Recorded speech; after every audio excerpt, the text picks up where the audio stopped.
Hello दोस्तों, good evening, Radhe Radhe.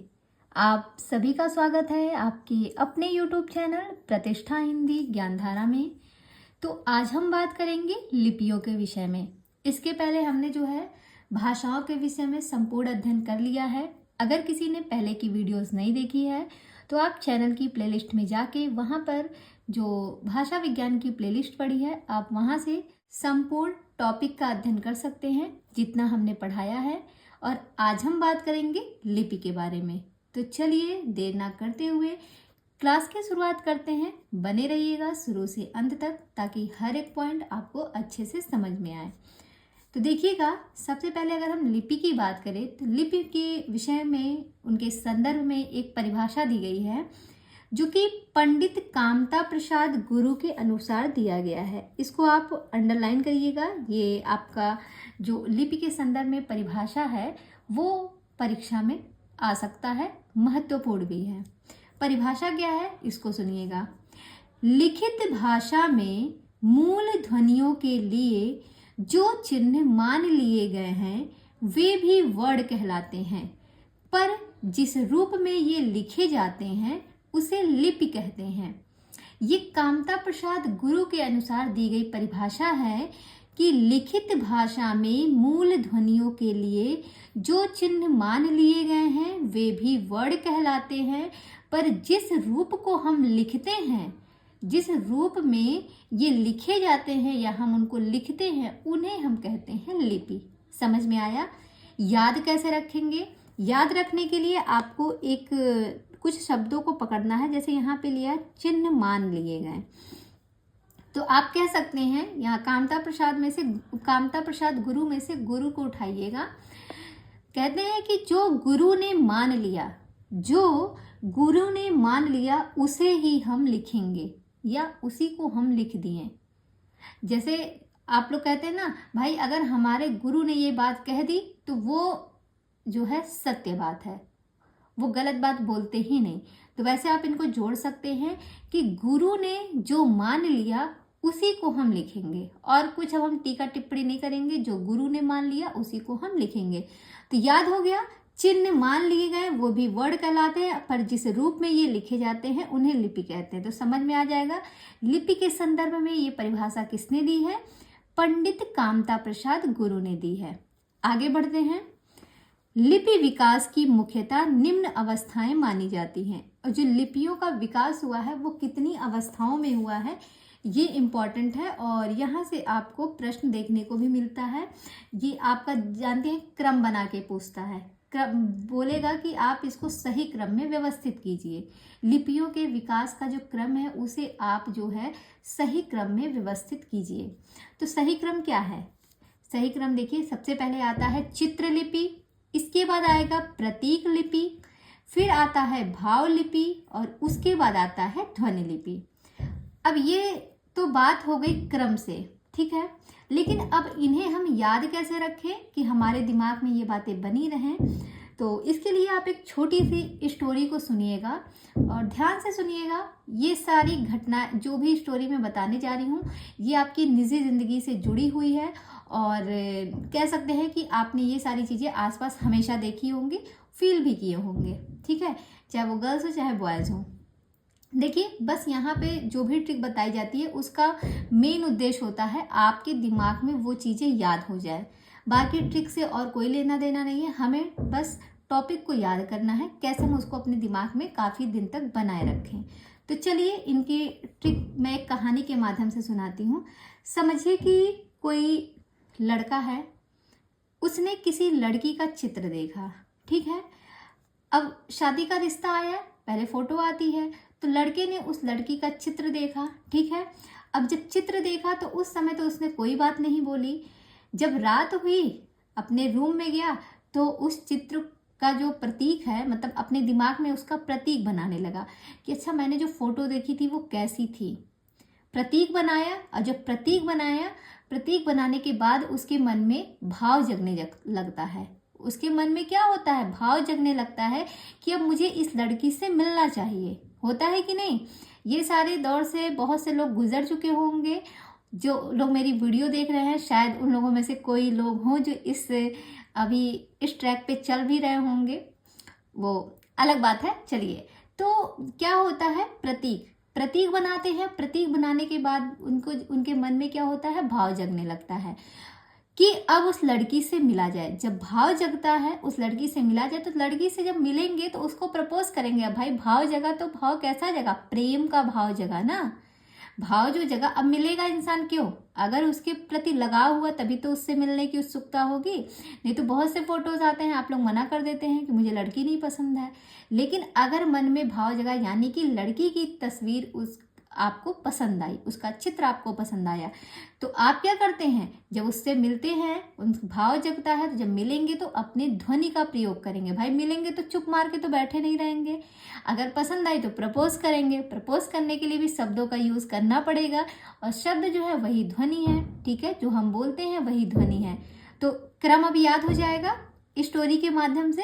समझिएगा कि कोई लड़का है, उसने किसी लड़की का चित्र देखा, चित्र देखने के बाद कुछ टाइम बाद वो उन चित्रों को अपने दिमाग में जो है उसका प्रतीक बनाने लगता है। उस चित्र का प्रतीक बनाता है तो उसके मन में भाव जगते हैं, और जब भाव जगते हैं तो वो लड़की से मिलना चाहता है, और मिलने के बाद अपने ध्वनियों के माध्यम से उसे प्रपोज करता है। ये समझ में आया, तो ये क्रम याद रखिएगा।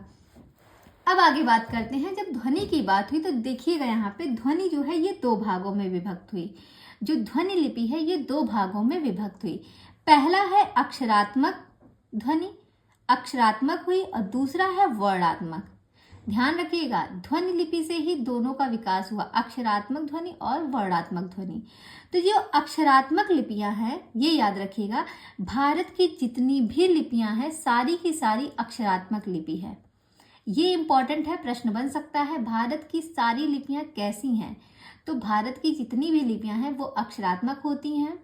और प्रश्न इस तरीके से भी पूछ सकता है कि भारत की लिपियों के संदर्भ में कौन सा कथन असत्य है, तो एक ये भी दे देगा और एक ये भी दे देगा। भारत की कुछ लिपियां अक्षरात्मक हैं, संपूर्ण अक्षरात्मक हैं, पहला दूसरा दोनों सही है। आप जानते हैं पेपर का पैटर्न कैसे आता है, तो उस तरीके से इसको समझिएगा। दूसरी जो लिपि है वो है वर्णात्मक। वर्णात्मक की अगर हम बात करें तो जो रोमन लिपि है ये वर्णात्मक होती है, ठीक है। कैसी होती है, रोमन लिपि वर्णात्मक होती है, याद कर लीजिएगा। हाँ, तो भारत की जितनी लिपियां हैं सभी अक्षरात्मक होती हैं। आगे देखिएगा, भारत में प्राचीन समय में 3 लिपियां प्रचलित थी। शायद आप लोगों को आज कुछ डिस्टर्बेंस हो रही होगी, क्योंकि घर के बगल में कुछ काम चल रहा है, इसलिए ढब ढब की आवाज़ आ रही है। थोड़ा मैनेज कीजिएगा, क्योंकि और कहीं भी मैं जाके जो है वीडियो बना भी नहीं सकती हूँ, क्योंकि कहीं भी जाऊँगी तो इससे ज़्यादा आवाज़ आएगी। आज के लिए थोड़ा सा मैनेज कर लीजिएगा और उसको इग्नोर करिएगा, मेरी बातों पे ध्यान दीजिएगा अगर दिक्कत हो रही होगी तो यहाँ पे देखते हैं, भारत में प्राचीन समय में 3 लिपियां प्रचलित थी। प्रश्न बनता है भारत के प्राचीन समय में कितनी लिपियां प्रचलित थी, तो 3। कौन कौन सी, सिंधु घाटी लिपि, खरोष्टी लिपि और ब्राह्मी लिपि, ये 3 लिपियां प्रचलित थी। अब बात करते हैं सिंधु घाटी लिपि की, तो देखिएगा, सिंधु घाटी लिपि के प्राचीनतम नमूने सिंधु घाटी में मांटगोमरी जिले की हड़प्पा तथा सिंध के लरकाना जिले के मोहनजोदड़ो में प्राप्त शिलों पर मिले हैं। सिंधु घाटी लिपि जो है इसके नमूने कहाँ मिलते हैं, तो इसके जो नमूने हैं वो सिंधु घाटी में मांटगोमरी जिले के हड़प्पा तथा सिंध के लरकाना जिले, एक है मांटगोमरी जिला जहाँ पे हड़प्पा, और दूसरा है सिंध के लरकाना जिले जहाँ के मोहनजोदड़ो में, वहाँ के प्राप्त शिलाओं में जो है सिंधु घाटी लिपि जो है उसके प्राचीनतम नमूने जो है वो देखे गए। समझ में आई बात। आगे देखिएगा, अगला पॉइंट है, डिरिंजर महोदय ने, अगला पॉइंट है, डिरिंजर महोदय ने सिंधु घाटी लिपि को ट्रांजिशनल स्क्रिप्ट यानी कि भाव ध्वनिमूलक लिपि कहा है। ये भी याद रखिएगा, ट्रांजिशनल स्क्रिप्ट को हिंदी में क्या कहते हैं, तो भाव ध्वनिमूलक लिपि कहते हैं, भाव ध्वनिमूलक लिपि कहते हैं हिंदी में। और इस सिंधु घाटी लिपि को ट्रांजिशनल स्क्रिप्ट किसने कहा, तो ये डिरिंजर महोदय ने कहा। एक कोई बड़े डेंजर व्यक्ति थे, डेंजर बना लीजिए, डिरिंजर को डेंजर बनाइए, कोई डेंजर व्यक्ति थे, तो जब वो सिंधु घाटी पे गए तो सिंधु घाटी को देख के उन्होंने एक स्क्रिप्ट तैयार कर दी, सिंधु घाटी को देखकर स्क्रिप्ट तैयार करी। यहाँ से कनेक्ट कर लीजिएगा कि सिंधु घाटी को देखकर इन्होंने एक स्क्रिप्ट तैयार की। किसने, एक डेंजर व्यक्ति थे, वो सिंधु घाटी में गए और सिंधु घाटी को देख के वहां पर एक स्क्रिप्ट तैयार कर दी। याद हो जाएगा, सिंधु घाटी लिपि को ही इन्होंने ट्रांजिशनल स्क्रिप्ट कहा है। ये क्लियर हुआ। आगे बढ़ते हैं। अगला पॉइंट है, सिंधु घाटी लिपि की ध्वनि चिन्हों की संख्या को लेकर विद्वानों में मतभेद है, जो निम्न है। पहला, यहाँ पे एक साइड में विद्वान दिए हैं और उसके बगल में ध्वनि चिन्ह संख्या दी है।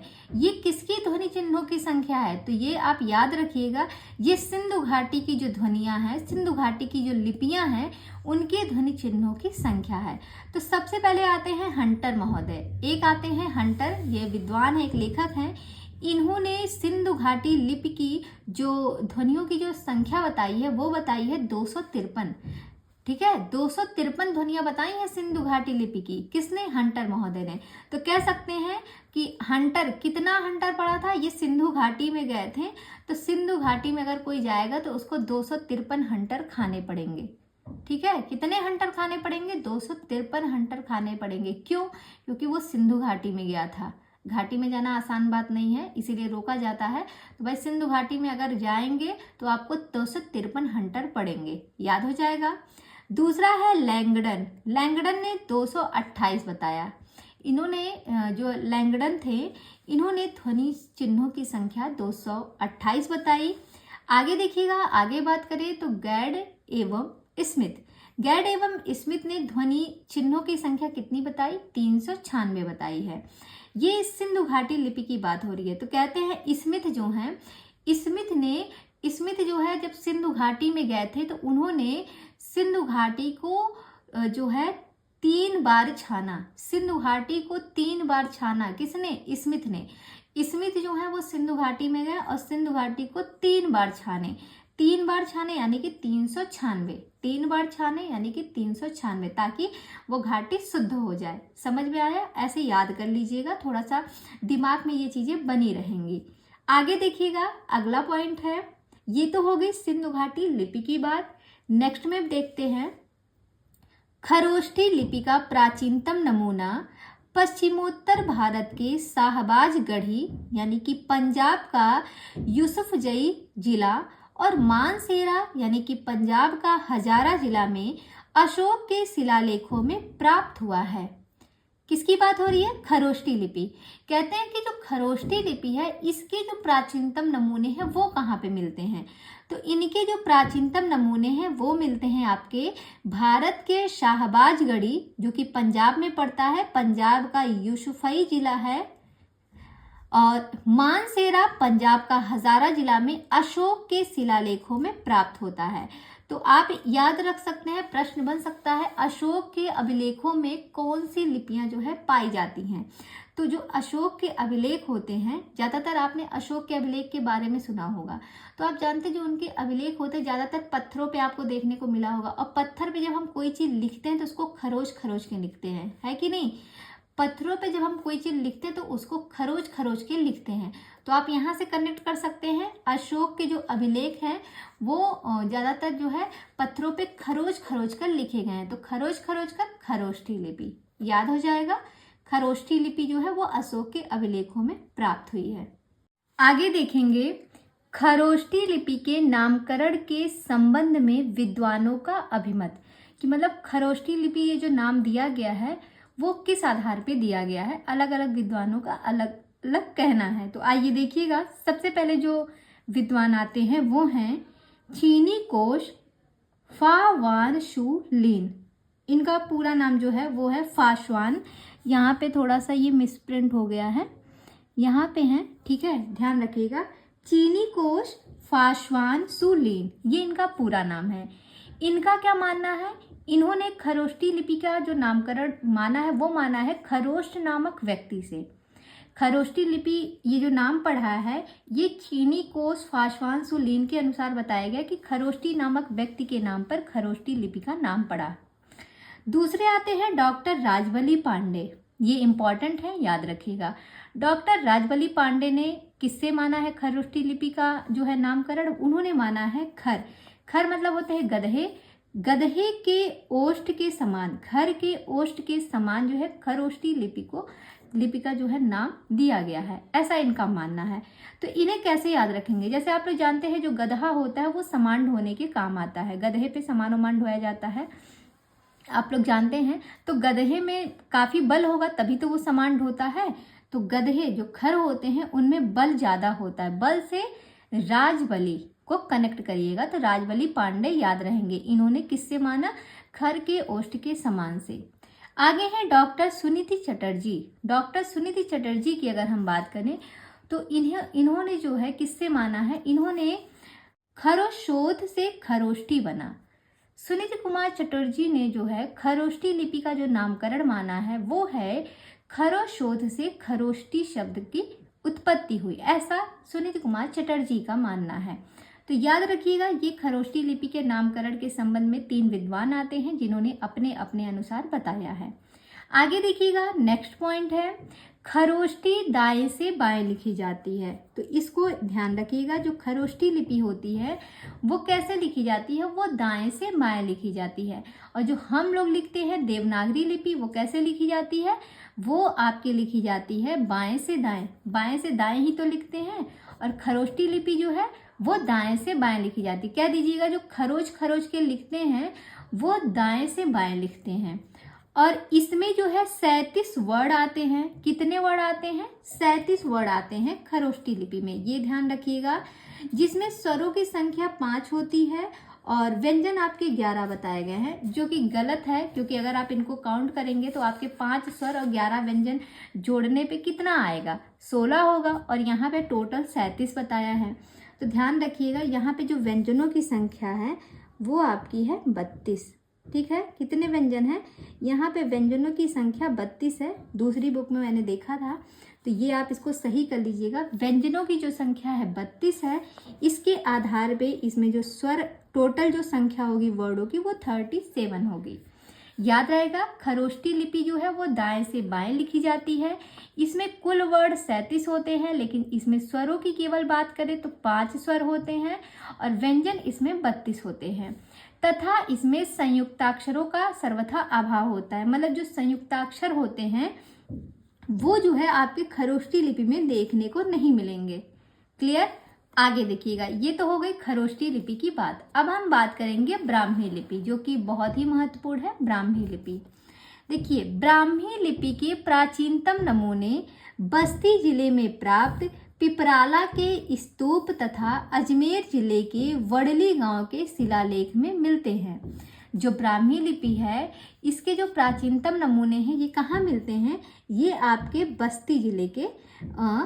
बस्ती जिले में एक पिपराला जगह है, पिपराला के स्तूप में तथा अजमेर जिले के वडली गांव के शिलालेख में प्राप्त होते हैं। आगे देखिएगा, ब्राह्मी लिपि के नामकरण के संदर्भ में प्रमुख मत। अब इनके नामकरण में भी कई मत दिए गए हैं। पहला पॉइंट है ब्रह्मा द्वारा निर्मित लिपि ब्राह्मी कहलाई। ये भी इम्पॉर्टेंट है क्योंकि कभी कभी क्या होता है ब्राह्मी लिपि के संदर्भ में पूछ लेता है कि कौन सी विशेषता इनके नामकरण के संदर्भ में कौन सा जो है लाइन जो है वो असंगत है, कुछ भी करके प्रश्न बना लेगा। तो ये पॉइंट आपको ध्यान रखने हैं। ब्रह्मा द्वारा निर्मित लिपि ब्राह्मी कहलाई। दूसरा पॉइंट है ब्रह्मा यानी कि वेद या ज्ञान की रक्षार्थ लिपि ब्राह्मी कहलाई, मतलब कि वेद और ज्ञान की रक्षा करने के लिए जो लिपि बनाएगी उसी को कहा गया ब्राह्मी लिपि।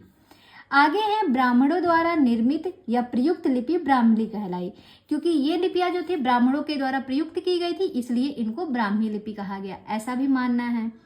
आगे देखिएगा, चीनी विश्वकोश फाशवान जिनका समय 668 ईस्वी है, इनके अनुसार ब्रह्म नामक आचार्य के आधार पर ब्राह्मी लिपि कहलाई।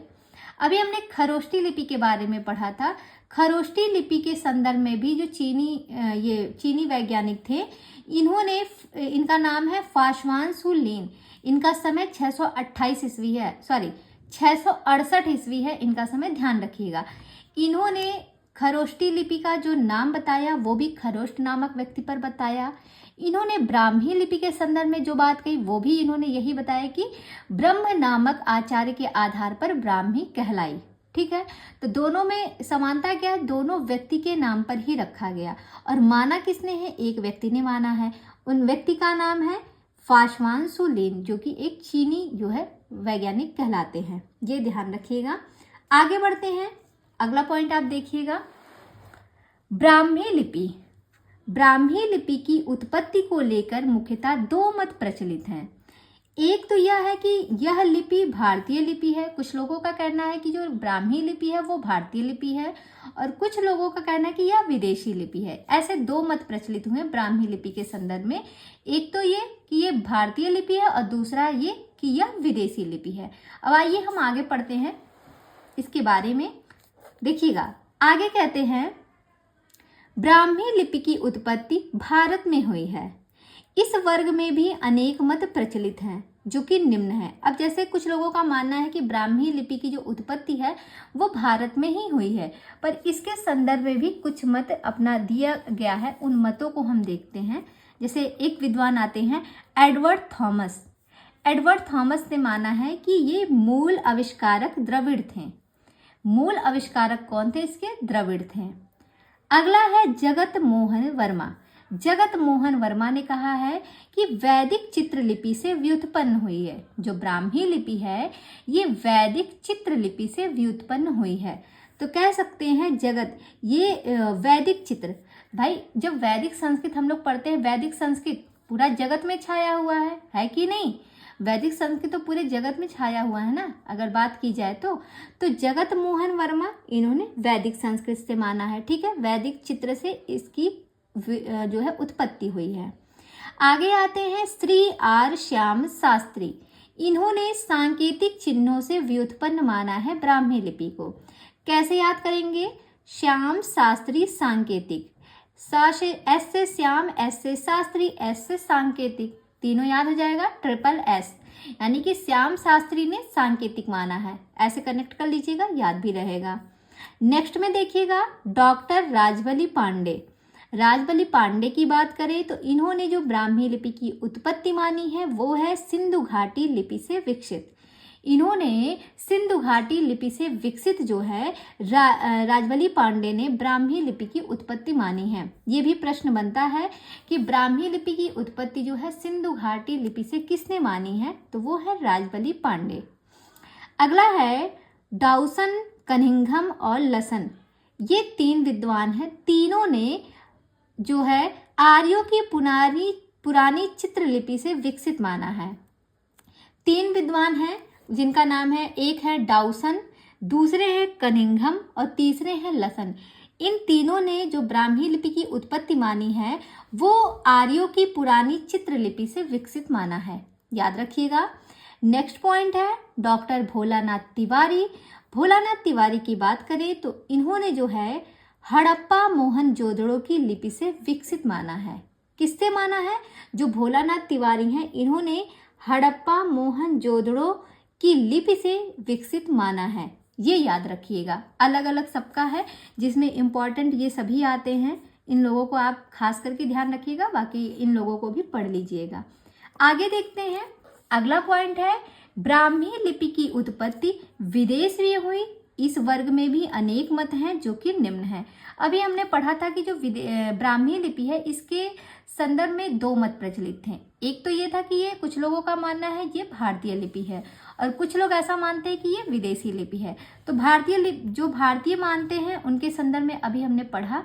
अब हम बात करते हैं कौन कौन से लोग इसको विदेशी मानते हैं। आगे देखिएगा, ये हैं आपके जो विदेशी विद्वान हैं उनकी बात हो रही है जिन्होंने ब्राह्मी लिपि की उत्पत्ति जो है विदेशों में मानी है।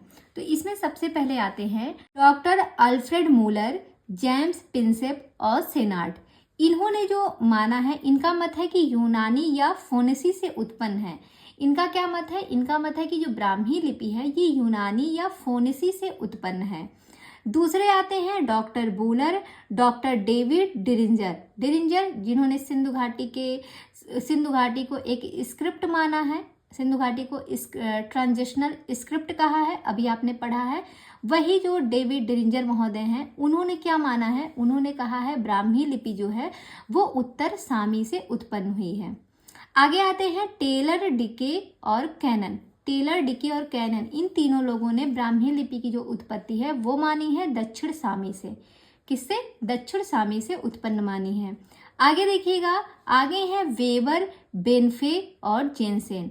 इन तीनों लोगों ने जो ब्राह्मी लिपि की उत्पत्ति मानी है वो मानी है फोनेशिया से उत्पन्न। ठीक है, किससे मानी है? फोनेशिया से उत्पन्न मानी है बेफर, बेनफे और जेनसेन ने, याद रखिएगा। आगे देखते हैं, ये हो गई तो ये जो ब्राह्मी लिपि के संदर्भ में विदेशियों का मत था वो हमने देखा। अब हम बात करेंगे इसमें, देखिएगा कहते हैं कि आगे देखिएगा, प्रोफेसर बूलर के अनुसार ब्राह्मी लिपि में 41 अक्षर थे। ब्राह्मी लिपि में अक्षरों की अगर हम बात करें तो इसमें जो अक्षरों की संख्या है वो कितनी है? तो वो है 41। ठीक है, 41 अक्षर हैं। इसमें स्वरों की अगर हम बात करें तो इसमें टोटल 9 स्वर होते हैं, 9 स्वर होते हैं और व्यंजनों की संख्या 32 होती है। याद रखिएगा, ब्राह्मी लिपि में स्वरों की संख्या 9 है, व्यंजनों की संख्या 32 होती है, टोटल 41 अक्षर होते हैं। खरोष्ठी लिपि हमने पढ़ी, उसमें स्वरों की संख्या 5 थी और व्यंजन उसमें भी 32 थे, टोटल संख्या कितनी हुई थी? 37 हुई थी। और सिंधु घाटी लिपि की अगर हमने बात की थी तो वहाँ पे 3 विद्वानों ने, तीनों ने अलग अलग बताया था, उनके जो है ध्वनियों की संख्या उसमें अलग अलग थी। आगे बढ़ते हैं, आगे देखिएगा, ब्राह्मी लिपि का विकास इस प्रकार दिखाया गया है। अब ब्राह्मी लिपि जो है इसका विकास कैसे हुआ है इसको हम देखते हैं। अभी तक तो हमने ये पढ़ा कि भारत में 3 लिपियां प्रचलित थी। कौन कौन सी थी? सिंधु घाटी लिपि, खरोष्ठी और ब्राह्मी। अब हम बात करेंगे ब्राह्मी लिपि का विकास कैसे हुआ। तो देखिए, जो ब्रह्मा जी हैं इनको ऐसे कनेक्ट करना कि जो ब्रह्मा जी हैं ये 2 जगहों पे गए, एक तो दक्षिण शैली में गए और एक बार उत्तर शैली में गए। तो यहाँ पे आप देखिएगा, जो दक्षिण शैली है, दक्षिणी शैली, यहाँ की अगर हम बात करें तो इसमें इन्होंने तेलुगु, तमिल, कन्नड़ और मलयालम लिपियों का विकास बताया है। कहाँ पे? दक्षिणी शैली में। जब ब्रह्मा जी दक्षिण में गए तो वहाँ पे इन्होंने तेलुगु को, तमिल को, कन्नड़ को और मलयालम को रखा। अब बात करें उत्तर शैली में, तो जब उत्तर शैली में ये आए तो उत्तर शैली में सबसे पहले तो ये गुप्त हो गए। गुप्त यानी कि छिप गए, कि लोग इनको जान ना पाए। तो कितने, कब तक छुपे रहे? 4 से 5 दिन तक ये छुपे थे। ब्रह्मा जी जब उत्तर शैली में आए, उत्तर आप कह सकते हैं उत्तर ढूंढने आए या उत्तर शैली में आए, कुछ भी कहिए। तो जब उत्तर में आए तो सबसे पहले ये गुप्त हो गए और 4-5 दिन के लिए गुप्त हो गए। गुप्त होने के बाद क्या हुआ, अब लोगों को सिद्ध करना था कि ब्रह्मा जी आए हैं, तो सिद्ध करने के लिए उन्होंने कुटिया बनाई। सिद्ध करने के लिए कुटिया बनाई, यानी कि सिद्धात्मक या कुटिल लिपि इसी को कहा जाता है। और जो कुटिया बनाई वो कैसी बनी? इनकी कुटिया, इन्होंने जो कुटियां बनाई वो देवों के जैसी बनाई। जैसे देव लोग कुटियों में रहते थे, तो देवों के लिए कुटिया बनी। और कितनी सारी की सारी कुटियां देवों के लिए बनाई गई। इस तरीके से कनेक्ट कर सकते हैं कि जब ब्रह्मा जी उत्तर शैली में आए या उत्तर दिशा में आए तो पहले गुप्त हो गए 4-5 दिन के लिए। उनको सिद्ध करने के लिए लोगों ने क्या किया? उनको सिद्ध करने के लिए लोगों ने कुटियां बनाई। और कुटियां जितनी भी बनाई सारी की सारी किसके लिए बनाई? देवों के लिए, क्योंकि ब्रह्मा जी देव थे, इसलिए देवों के लिए सारी कुटियां बनाई। सारी से शारदा, याद हो जाएगा। और नहीं अगर याद होता तो एक और ट्रिक है, आप इससे भी याद कर सकते हैं। उत्तरी शैली, उत्तरी को आप लिखेंगे यू, और बात करें गुप्त की तो जी से हो जाएगा गुप्त और सी से हो जाएगा सिद्ध मात्रिका। तो UGC, आप जानते हैं UGC का एग्ज़ाम जो होता है हमारे देश में होता है, हमारे पूरे देश में जो है UGC का एग्ज़ाम बहुत बड़े तरीके से होता है, आप लोग जानते ही हैं। ठीक है, तो पूरे देश में होता है UGC, क्रम से है भी, याद हो जाएगा। और पूरे देश में दे से हो जाएगा देवनागरी और शा से हो जाएगा शारदा। कनेक्ट हो गया। इस तरीके से आप इनको जोड़े रखिएगा। इसके बारे में 2-3 पॉइंट दिया गया है, इसको हम पढ़ लेते हैं। पहला पॉइंट है, देखिएगा, सिद्ध मातृका लिपि को डॉक्टर बूलर ने न्यून कोणीय लिपि नाम दिया। यह लिपि कालांतर में कुटिल लिपि नाम से प्रचलित है। यानी कि जो सिद्ध मातृका लिपि है, ये वर्तमान समय में बात की जाए तो ये कुटिल लिपि के नाम से प्रचलित है। लेकिन जो डॉक्टर बूलर महोदय थे, इन्होंने इसी लिपि को न्यून कोणीय लिपि कहा था। एक पॉइंट और याद रखिएगा, जो देवनागरी लिपि है इसका विकास 9वीं सदी में हुआ था और जो शारदा लिपि थी ये 10वीं सदी में आई थी। या देखिए, शारदा दा से अंत में दा है, दा से 10वीं, ठीक है। और देवनागरी किस में आई थी? 9। जब हम लोग वो नवरात्रि का व्रत रखते हैं तो देवी माँ की जब पूजा करते हैं तो 9 दिन का व्रत रखते हैं ना, तो देवनागरी जो आई वो 9वीं सदी में आई, 9 दिन, और शारदा जो है वो 10वीं में, ठीक है। याद हो जाएगा, कनेक्ट कर लेना। नेक्स्ट में देखिएगा, सन 588 ईस्वी से 89 ईस्वी का बोधगया का अभिलेख जो है वो सिद्ध मातृक लिपि में है। तो ये भी प्रश्न बन सकता है, बोधगया का अभिलेख जो है वो किस लिपि में मिलता है? तो सिद्ध मातृक लिपि में मिलता है, जिसे हम वर्तमान में कुटिल लिपि के नाम से जानते हैं, जिसे बूलर महोदय ने न्यून कोणीय लिपि नाम दिया। तो ये हो गई लिपियों के संदर्भ में विशेष जानकारी, और कल हम पढ़ेंगे देवनागरी लिपि के संदर्भ में, विस्तृत अध्ययन करेंगे। तो अगर आपको ये वीडियो पसंद आ रही है तो जाते जाते आप वीडियो को लाइक कीजिएगा, और अगर आपने अभी तक चैनल को सब्सक्राइब नहीं किया है तो प्लीज़ चैनल को सब्सक्राइब करते हुए जाइएगा, क्योंकि इस समय आपको डेली जो है सरस्वती पांडे, गोविंद पांडे से आपको संपूर्ण वाचन जो है मिलेगी। संपूर्ण वाचन की क्लास आपको डेली मिलती रहेगी। तो अगर आप चाहते हैं तो उसके लिए आपको चैनल को सब्सक्राइब करना पड़ेगा, जिससे आपकी तैयारी और अच्छी हो जाए और ये पुस्तक आपकी जो है तैयार होती चले। तो ठीक है, फिर मिलते हैं कल शाम 6 बजे। तब तक के लिए बाय बाय, टेक केयर।